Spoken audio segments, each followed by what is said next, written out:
10 number ৱাৰ্ডত কোনটো ৰাস্তা বেয়া এইটো ডিসিয়ে বহি আপোনাক জানে তো আমি গৈ পেলাই তাত ক'ব লাগিব এই ডিসিৰ লগত কথা পাতা যোগ্যতা কিনো প্ৰতিনিধি হ'ব লাগিব এতিয়া যিজন পাৰ্টিয়ে নিজৰ পৰিচয়টো আমাৰ ৰাইজৰ মাজত দাঙি ধৰিব নোৱাৰে তো ডিসিৰ লগত কথা পাতি আপোনালোকৰ কাম কেনেকৈ আনিব সেইটো বুজাই পাৰিব জানো এইখিনি যোগ্যতা আপোনালোকে চাব হয়তো ডিসিৰ পৰা হোৱা নাই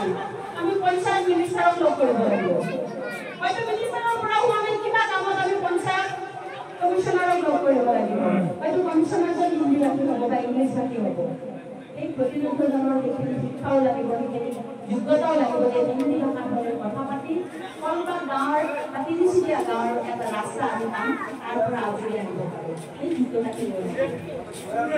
গতিকে ৰাইজ দল চাই আপোনালোকে সকলোৱে ভোট দিলে এইবাৰ একত্ৰিত হওক এইবাৰ প্ৰাৰ্থী চাই ভোট দিয়ক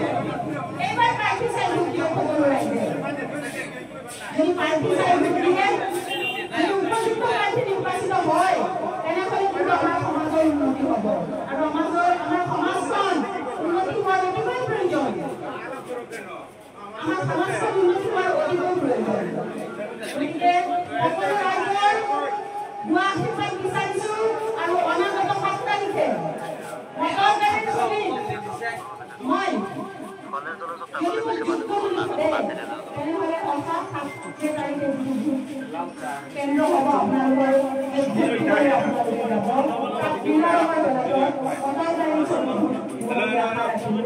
আৰু সকলোৰে ভুৱা কামনা কৰিম ধন্যবাদ